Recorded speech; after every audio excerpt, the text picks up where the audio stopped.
Welcome to Elemental Energy, where we simplify decarbonization. As the world continues to consume more and more energy, we must figure out how to meet its demands while ensuring the power we generate is reliable, clean, and affordable. By bridging the gap between oil and gas and electricity and decarbonizing steps along the way, there's a good chance we can achieve energy sobriety. I'm your host, Marcia Leonard. Today, we are joined by Natura Resources CEO, Doug Robison. He's a third-generation oil and gas leader who's now taking his pioneering spirit into the nuclear space with the goals of delivering clean water, medical isotopes, and clean and affordable energy.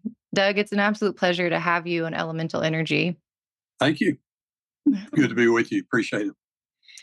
It is my pleasure. Doug, when we met a few weeks ago at the Advanced Reactor Summit, I don't think that I told you, but I too am a third-generation oil and gas leader. No, you didn't mention that. All right. So when you made the joke up on stage about turning right, I knew immediately what you meant. I use so many oil and gas phrases, I was 40 years in that industry, so I think the analogies, comparisons for the most part apply. But I was told by one of our guys here at Natura that they saw a podcast where someone had referred to this old oil and gas guy.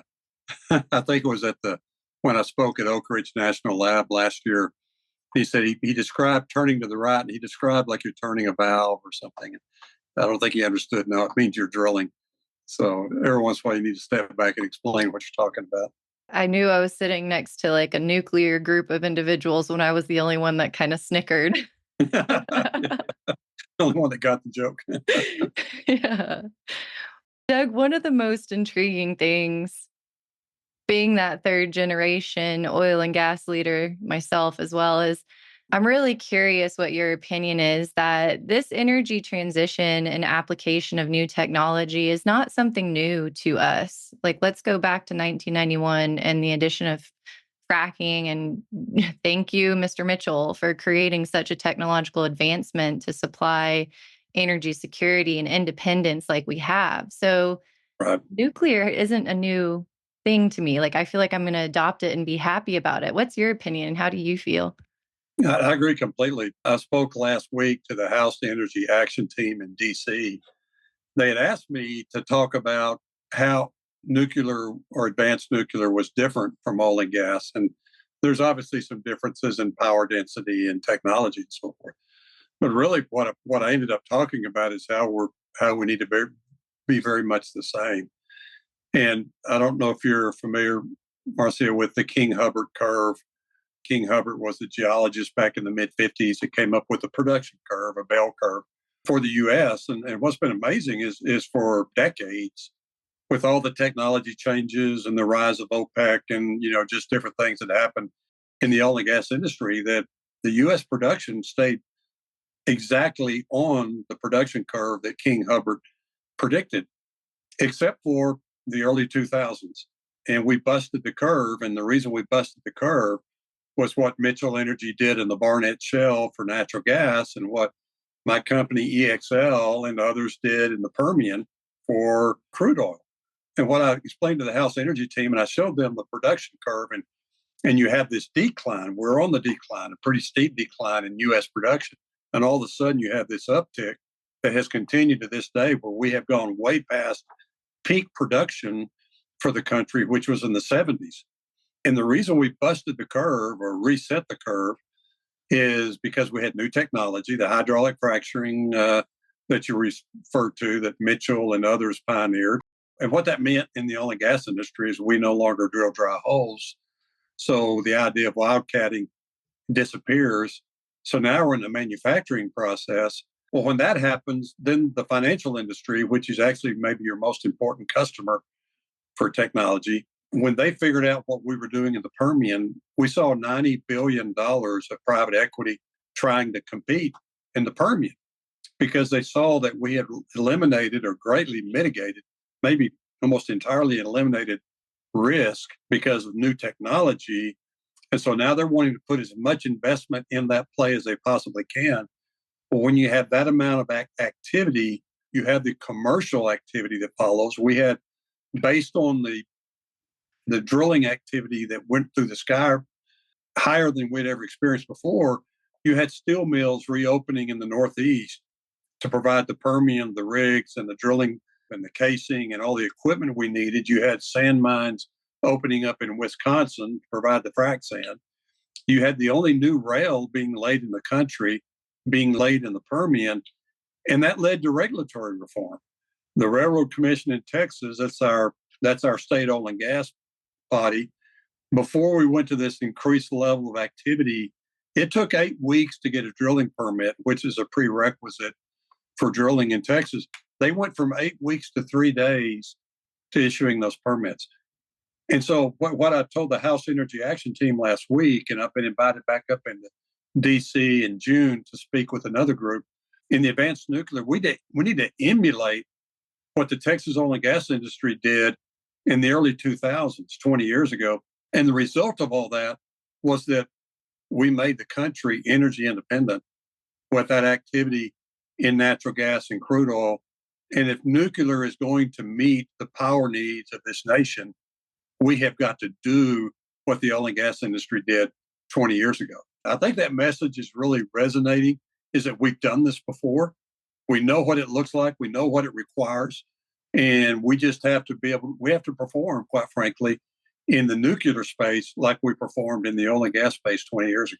I'm so proud of Natura Resources, Doug, because in my humble opinion, what you all are doing to stand up the research reactor at Abilene Christian University, it's not just allowing those students to have the opportunity to get into nuclear. You are paving the way for a future workforce in the advanced nuclear space.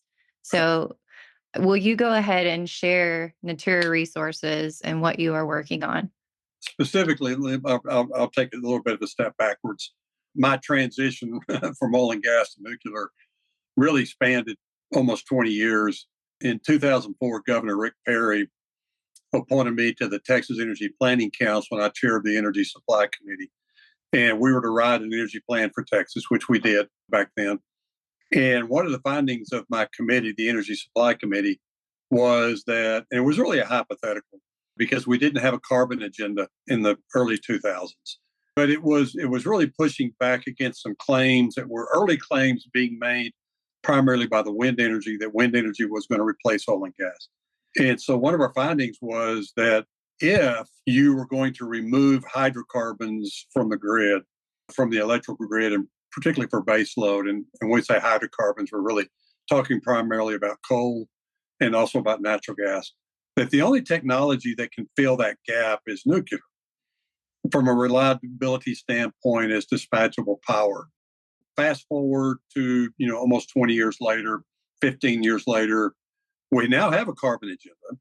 We are removing and are losing in Texas and around the country coal, which at one point I think provided 70% of our power. How are we going to replace that? And now even some jurisdictions, some states are trying to remove natural gas, which is a very clean, affordable form of energy. That I think that's insane to be doing that, but it's happening. How are we going to replace that? And so particularly as baseline load, as base grid need and dispatchable and reliable. And so now we see so much attention being paid to nuclear, advanced nuclear. I'd argue we're about a decade late. We're behind the ball. I started funding privately, privately with a private donation in 2017, the research being done at Abilene Christian. Well, that led to the Department of Energy hearing of the research. Now, Governor Perry is now Secretary of Energy Perry. And so he sent a team down to look at the research we were doing. They had us fly to DC in early 2019. And they said, what these labs are doing is incredible. We need you to build a molten salt reactor, and I'll explain what that is in just a second. We need you to build this reactor. We need to beat China. We need to beat Russia, which we're not doing, by the way, right now. The U.S. needs to capture this technology. It's too important. And so that really was the launch point of the project. We got a letter of support, programmatic letter of support from Department of Energy that they would support us with fuel and salt for this project. And I stood up Natura Resources. I came out. My retirement lasted about 7 months. I was in the process of retiring, I thought. And Natura is a for-profit entity that has entered into sponsored research agreements with 4 universities. Abilene Christian University, that is the applicant for the research reactor, the University of Texas at Austin, Texas A&M, and Georgia Institute of Technology. And so at any one time, we have 150 plus or minus researchers working on the project. 98% of all the funds that Natura has expended on this project have gone straight to research, and you could call that education since they're being done at the universities, as you mentioned earlier. The result of that is, and Natura is 100% privately funded. We are not recipients of the DOE Advanced Reactor Demonstration Program. There's about $5 billion that the DOE put out under that program. So we've done this with funding. Within 2 years of launching Natura, we had become one of the country's leading advanced reactor projects. And the way I define that, and we talk a lot about performance here, we take an oil and gas kind of outlook to our project, which you referred to earlier. If you're not turning to the right, if you're not drilling, you're not doing anything. Everything else is talk until you actually begin to produce. Within 2 years, we had filed and been docketed our construction permit before the NRC. Today, there are only 2 companies that have done that, ours and Kairos Power. So we filed that permit with the NRC. It was docketed. The first half of that construction permit has been approved. The environmental assessment has been approved. We expect full approval this fall, and we will file the operating permit. So that is a solid, this is what we've done. This is our performance. The other thing that's been accomplished that's of huge significance is that our university partner that's going to house this reactor, Abilene Christian University, has completed a $25 million advanced reactor facility, the first one in the nation outside of a national laboratory. And we had the grand opening for that in September. So that's done. That is the project. That the technology we're deploying is a molten salt reactor.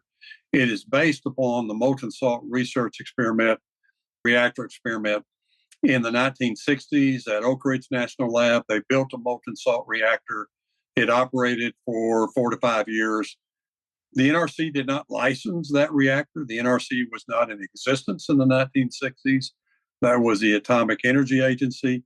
We are going back and pulling demonstrated technology that is much more beneficial for commercial, domestic production of power than the light water reactors that were developed in the 60s primarily for the Department of Defense.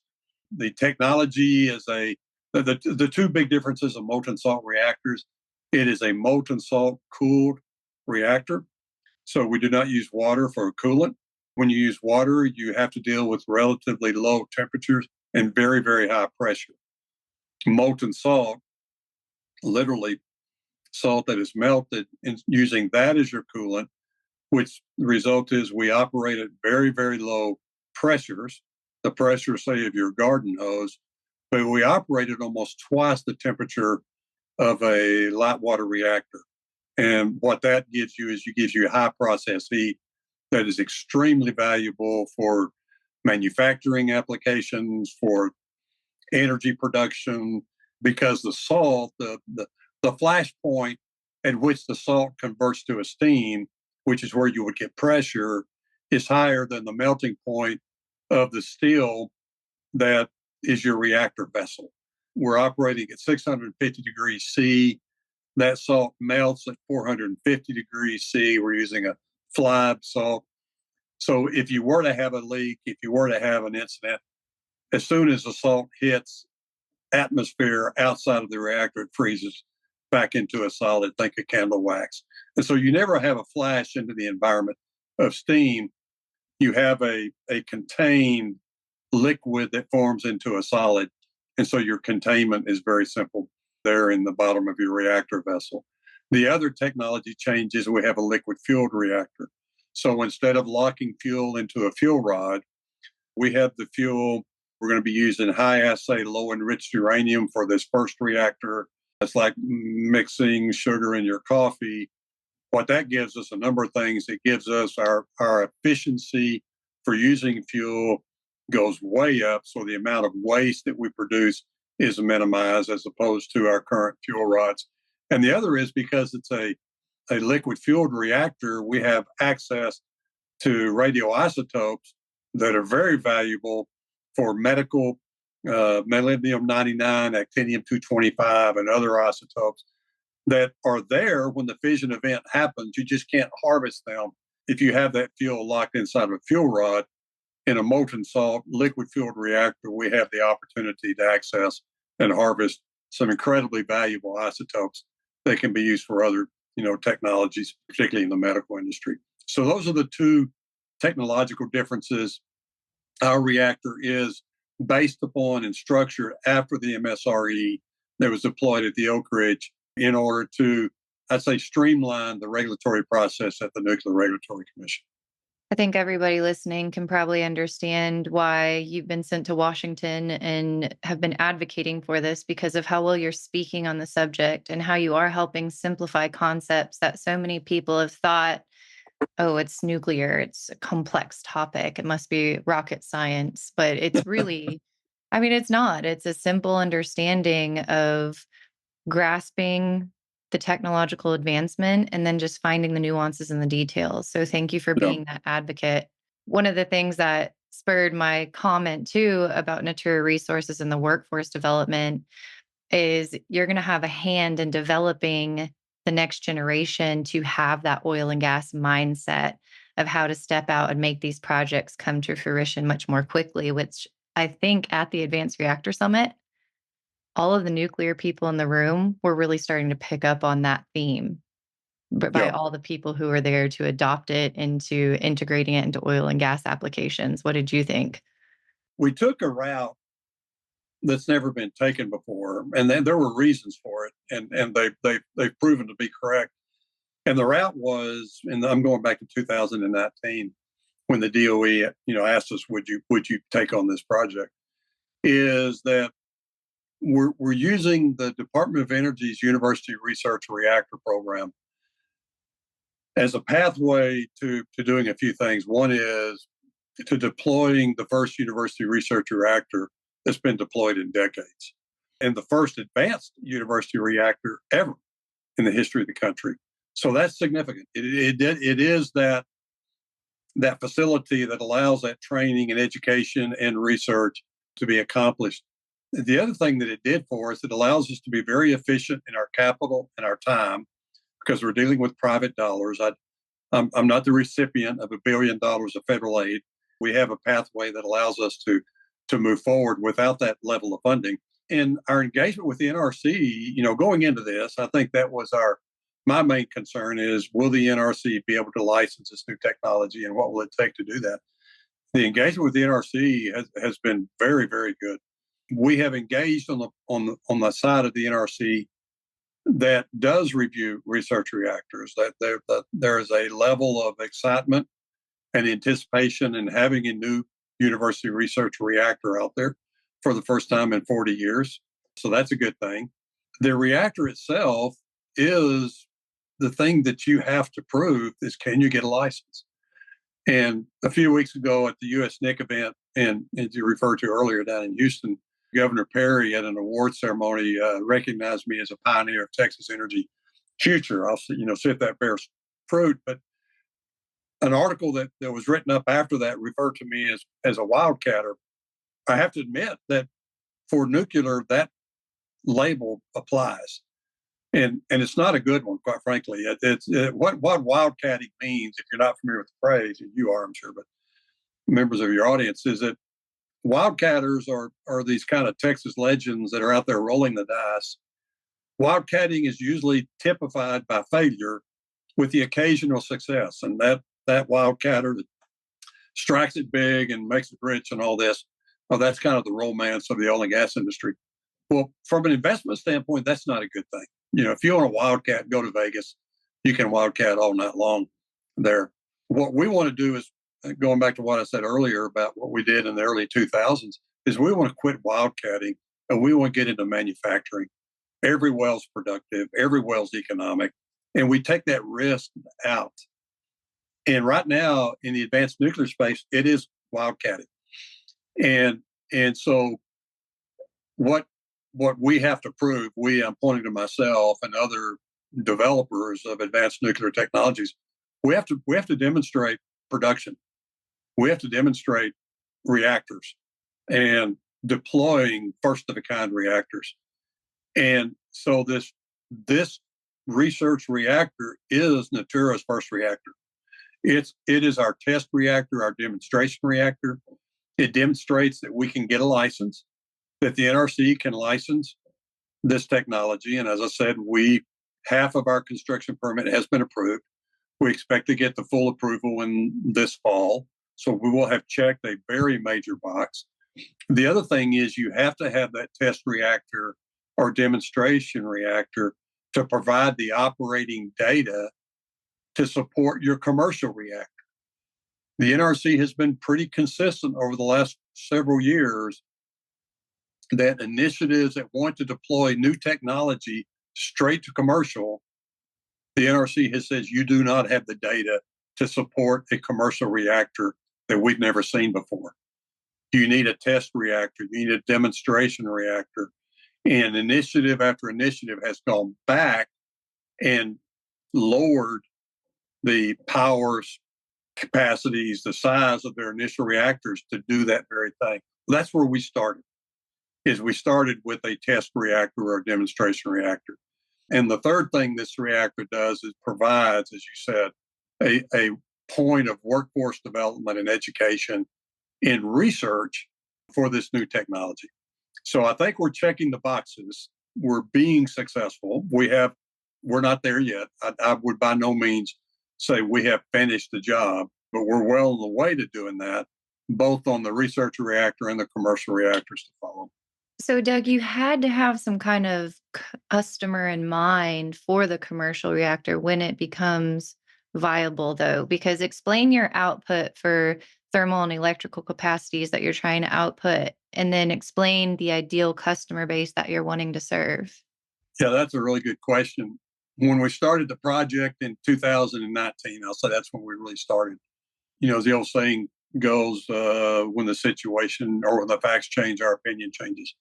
The facts have changed dramatically. And then the two facts that have changed was in Texas in early 2021, we had Storm Uri, which was a significant weather event. We had hundreds of Texans die as a result of not having power. I've used the example in the past, really defending oil and gas. I've kind of been a spokesman on behalf of industry for decades, is that, we can produce here, we can produce internationally, or we can sit in the dark and freeze to death. That's kind of your choices. Well, we actually sat in the dark and froze to death in Texas. And it was a tragic event. It showed kind of the play between reliable versus non-reliable energy and what we call dispatchable power. And you have to pay attention to that. The other thing that happened was the war in Ukraine. The war in Ukraine was a significant energy event. It exposed the fragility of not just the energy situation in Europe, but the energy situation in the world. And so early in the project, the thought was that the energy situation is fairly stable. That may not be the immediate customer for what we're doing. And I actually thought the medical isotopes was going to be the first customer. That the need for molybdenum-99 and actinium-225 and the ability to screen for cancer, to even treat and cure cancer was going to be an overriding. And then the energy events happened and energy reasserted itself immediately. So kind of in the middle of this project as we're moving forward, where I thought we might be leaning into the medical isotope, it was clear we needed to lean into the energy. Now, what has happened in the last 12 months, and I'm sure there's going to be other events, but in the last 12 months, going to your question about, okay, we're going to provide energy. Where are we going to provide energy? To the grid, right? We got to build the grid up. We have to meet the future demand. We have to make sure the grid is supportable, is sustainable. You have enough dispatchable power, reliability, all of that. Well, then you had the rise of AI.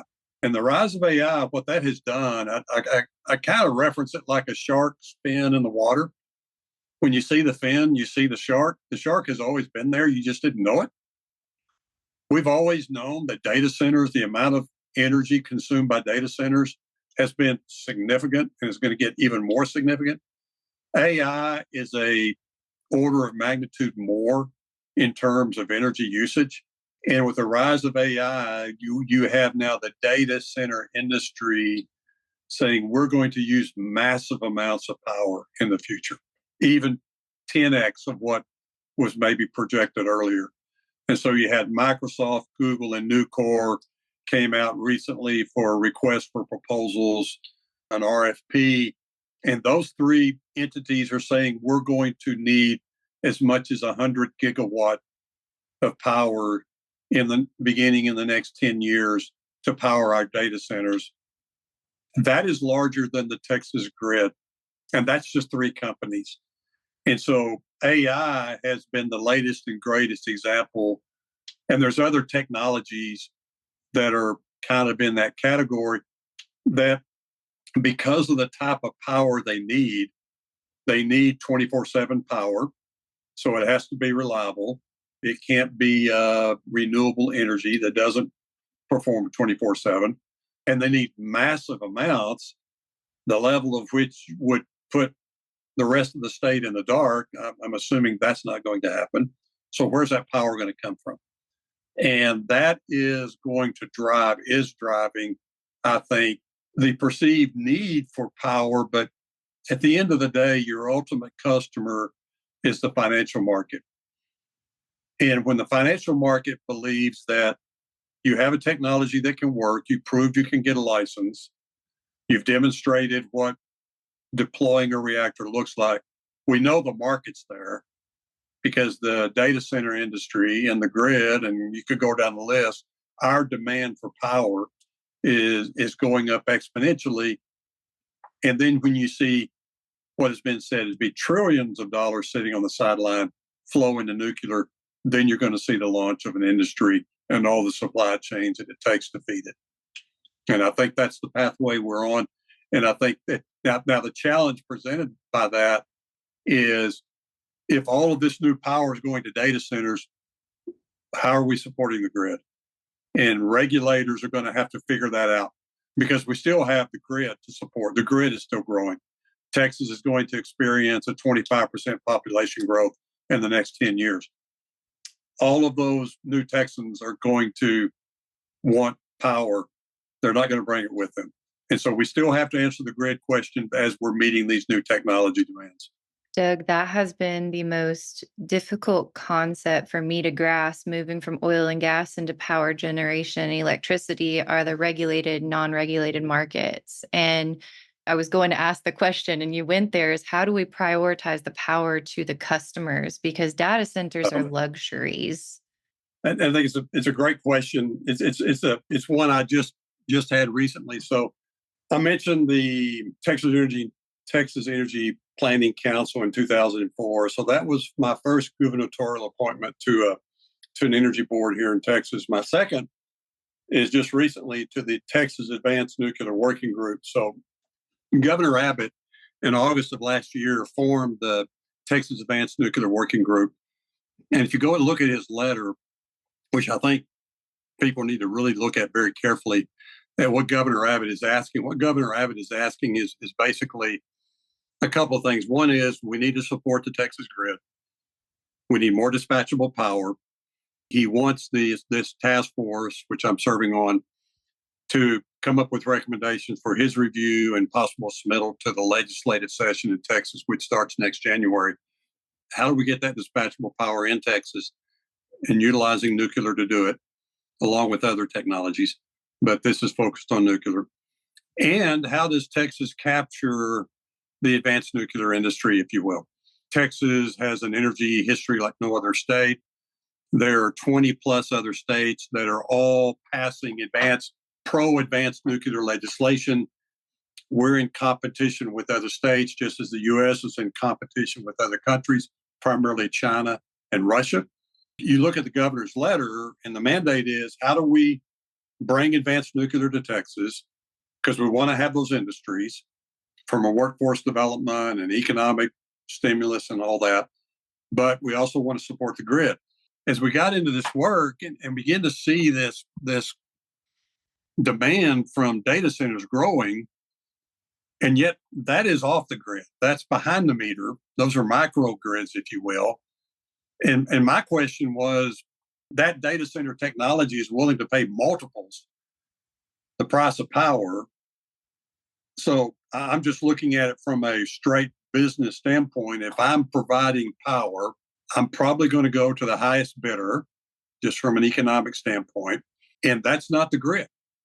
That may be data centers, it may be carbon capture, it may be manufacturing who have maybe even have to have advanced nuclear, no other technology will work. Is that supporting the grid? And so went back through the channels and kind of raised that scenario is if all or large percentage of the new power we're generating is going to data centers, is that doing what the governor asked us to do? The response is that if we are supporting technologies and industries that otherwise would draw from the grid, then you're supporting the grid. I think that answer makes sense. It's still, though, there's still the question of the base grid that has to be answered. And I think we're just going to wait and see what new technologies, nuclear technologies, as well as our normal natural gas powered, coal powered technology, has there. And it's going to be up to legislators, regulators, and policymakers to determine how the grid is structured in order to meet the demand that you have on the consumer side, as well as meet the competition that you have on the industrial side. And I think it's just a matter of time to wait and see how those dynamics work out. I'm going to try and simplify that a bit further too, because what was coming to my mind as you're explaining the situation, that growth will support growth. So if we have these data centers that are coming in, what they are going to bring in is more people. The utilities will have to expand that capacity in order to support those people. So it's kind of like they're expecting it to be almost like organic growth from the data centers. I don't think that's going to be fast enough. No, I don't think it would be either. Yeah, and you look at 100 gigawatt of power. I mean, that's thousands of reactors. That's just an incredible amount of power. It almost feels like an equation that can't be solved at this point. At the pace that we're moving right now, there's no way we even begin to meet that demand. So will things change? They can. The greatest example we have in nuclear is France. In the 1980s, France, when they made the decision to lean into nuclear, they went from 10% of their grid to 90% of their grid coming from nuclear power in 10 years. It can be done. We're trying to do it with new technologies. France did that with light water reactors back in the 80s. It's a matter of policy. It's a matter of having the right technology. But I'll tell you, at the end of the day, it's quite frankly just it's a matter of capital. And the capital industry, for the moment, is sitting on the sideline watching. They're waiting for first of a kind. No one has deployed a reactor yet. We hope to be the first. Even if we're not the first, there's plenty of room for everybody to be successful. This is not the Hunger Games where only one's going to win. We need multiple initiatives all succeeding at the same time. But until that financial capital, that energy, that financial energy is released into this new industry, we're not going to see that level of growth. I go back to what I was saying in the very beginning of our conversation. When that capital flows in, then you can do that. And the oil and gas industry, in a 10-year period, with new technology, new funding, regulatory reform, all of that happening in concert, the result was the country became energy independent. So this can happen. It's been done before. The challenge is before us. And I would say at the pace we're on today, we're not going to meet those needs, at least in the time frames that people are hoping we're going to. So whose shoulders that burden rests upon? I think it primarily rests upon ours. I think that burden is on the advanced nuclear industry to prove themselves in order to attract that capital, in order to cause that regulatory reform, and so forth. So I don't think we can finger point to the NRC or to the DOE or whomever. I think we've got to carry that burden. And my hope is, and we talk about this in a video we did kind of internally on what we're doing, is if we keep performing, then we would expect to attract those other partners, whether regulatory or financial or industrial or manufacturing or whatever, to join with us. But we have to perform. That's on us first. And if we fail to perform, every time we have initiative that rolls back, that even fails, that's like a dry hole. I use another oil and gas analogy, right next to your property. That's not a good thing. Maybe that's not your dry hole, but it's in the same space that you're working, and you have to overcome that failure or that delay. I don't like to see any project experience delays or failure for their sakes as well as for our sake, because it makes the job that much more difficult for everybody. Doug, I want to talk about outputs too. We megawatts and thermal Yeah. energy output. Do you Okay. have ideas of what kind of outputs you want to achieve from the research reactor? What? So the research reactor is limited by regulation to 1 megawatt. It is a liquid fueled research reactor. So under Department of Energy, that is the power level it's limited to, So you're which is gonna. fine because it's not going to be connected to the grid anyway, which is another restriction for research reactors. And it will generate the data to support the commercial reactor, because it will function from a chemistry standpoint and a physics standpoint the same as a large commercial reactor. The commercial reactor, and we actually have two pathways, but our initial commercial reactor is 100 megawatt electric, 250 megawatt thermal reactor. So much larger in terms of power. In terms of size, it's still a small modular reactor. One of the definitions, characteristics of that is that you can deploy the components on the back of a semi. You can mass manufacture at a central facility and deploy around the nation or around the world. So physically, it doesn't get 100 times larger, but the power output is 2 orders of magnitude more, just because of the way the reactor functions. So that's our first reactor. We actually say we have a couple of pathways just recently in the field of, and primarily how we support the oil and gas industry. And I don't use the argument or the statement that we're going to replace the oil and gas industry or hydrocarbons. We're going to need that for decades to come. Is in the upstream part of the industry, oil and gas industry, which is where your drilling occurs, your exploration drilling. One of the big problems that the oil and gas industry has is produced water. That's the water that comes out of the formations that you're producing from.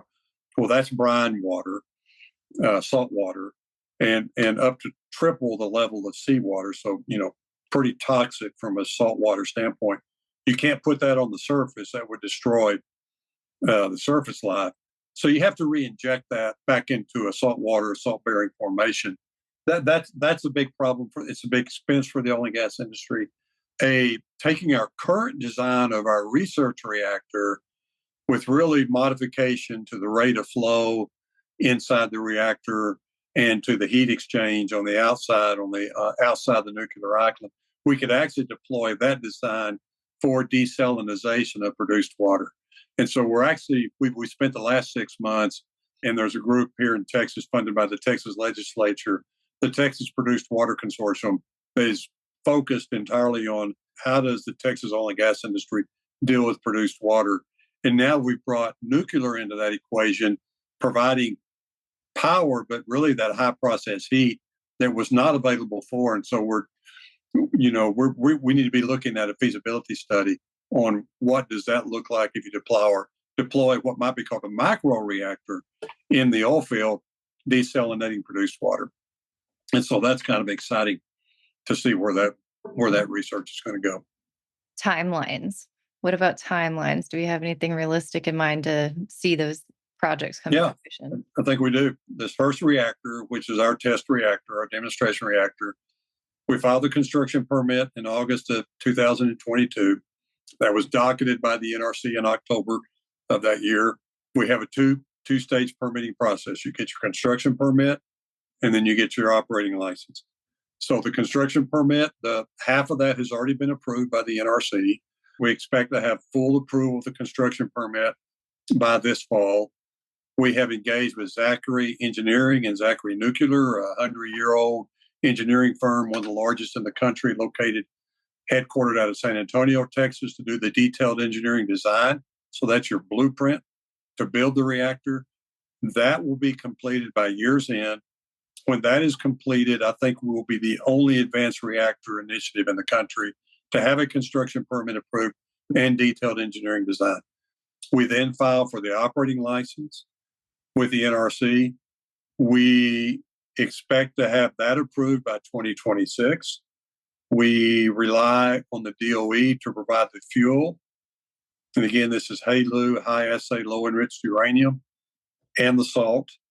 The salt we're looking at is actually the coolant salt that was used at the Oak Ridge reactor back in the 1960s. It's still sitting there. That first reactor is expected to go critical, I would say, the first part of 2027. Our commercial reactor is running parallel with the research reactor. And what I mean by that is that we're not going to wait to complete that first reactor and then start working on the commercial reactor. That work started 2 years ago on the commercial reactor. We've already had our pre-engagement with the NRC, and I don't want to overstate what pre-engagement means. That is not a formal engagement. It's initial conversations with the NRC about the commercial timeline. We've had 2 of the 4 commissioners visit the Science, Engineering, Research, and Natura labs here in Abilene. The third was supposed to be here a few weeks ago. We're having to reschedule that one. And so we're getting very high engagement from the NRC on the commercial, interest on the commercial reactor. We have a lot of work to be done there, obviously, but we have a timeline to deploy our first commercial reactor by 2030. Regulatory reform and capital could make that project move faster, but we're gonna forecast that with what we have now. Doug, thank you so much for sharing that. I have one more question for you today. And this is a question that I've had a lot of growth in going back from oil and gas into power generation. And I would like to know, what does electrification mean to you? I don't think it means anything to me. Well, let me think about that. Or I said, no one's ever asked me that question before. It is real. It's real in this country. The power demand, the electric demand, is doing nothing but increasing. When people, if you say we're not going to have enough electricity to meet our demand, people tend to think, yeah, I'm not going to be able to power my iPhone. That's not what it means. We saw that in Texas. What that means is if you don't have power, that means you sit in the dark and freeze to death. I hate to be blunt, but that's what it means. I mean, it doesn't mean you don't have phones. It means you don't have transportation, you don't have medical, you don't have food, you don't have water. That's what it means.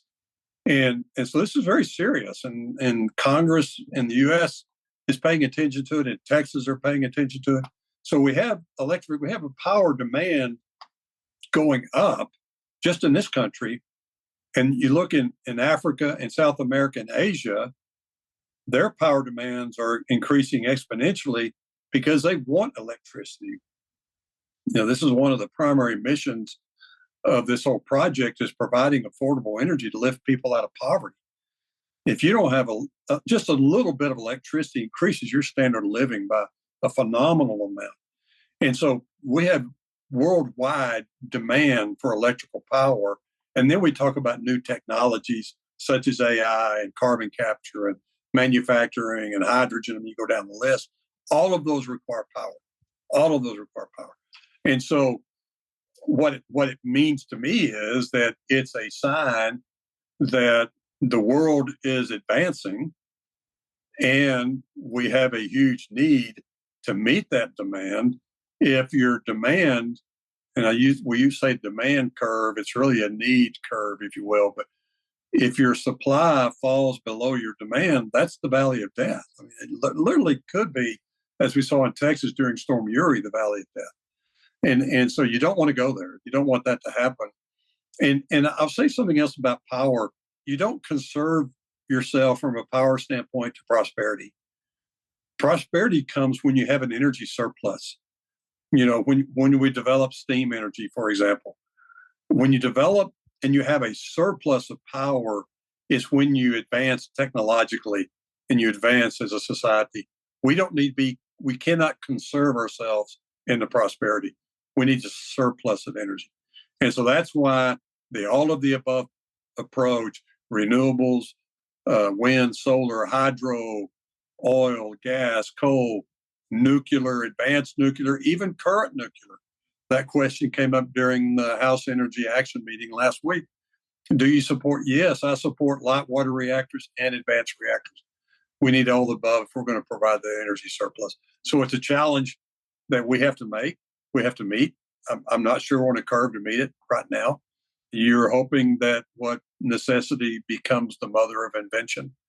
So the necessity is there. Can we invent? Can we move fast enough? Time will tell.